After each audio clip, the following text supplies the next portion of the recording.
Motion sickness is a common condition that affects many individuals when they are subjected to certain types of motion, such as when traveling by car, airplane, boat, or even while engaging in virtual reality experiences.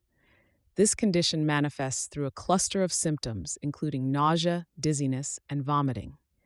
It can significantly affect a person's ability to travel comfortably and enjoy various activities. The root cause of motion sickness lies in the way our bodies maintain balance and orientation through the vestibular system, located within the inner ear, and how it communicates with the brain. The vestibular system detects changes in motion and position, sending signals to the brain to help it understand our current state of movement. When there is a disconnect or mismatch between the information our eyes perceive and what our inner ear senses, the brain receives conflicting signals. For example, if you're reading in a moving car, your inner ear senses the motion of the car, but your eyes, focused on a stationary book, do not. This sensory incongruence can result in the brain interpreting the information as a sign of a neurotoxin-induced hallucination, consequently triggering nausea and vomiting to rid the body of the suspected toxin. To combat motion sickness, various strategies can be employed. Firstly, preventive measures can be considered, which involve sensory alignment. Passengers are generally advised to focus on the horizon or distant objects, which can help align the visual and vestibular inputs.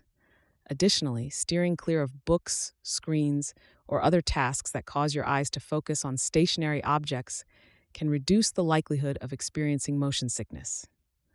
Another effective measure is to assume control over the situation, if possible. Drivers are less prone to motion sickness compared to passengers because the act of driving necessitates constant anticipation of the vehicle's movement, which aligns sensory information. For those who are passengers, engaging in conversation or listening to music can sometimes provide enough of a distraction to alleviate symptoms. Various pharmacological options also exist. Over-the-counter medications like dimenhydrinate, commonly known as Dramamine, and meclizine are effective for both the prevention and treatment of motion sickness.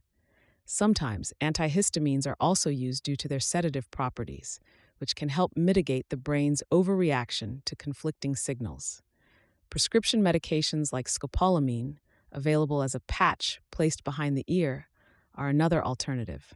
Beyond medication, there are natural remedies that some people find helpful.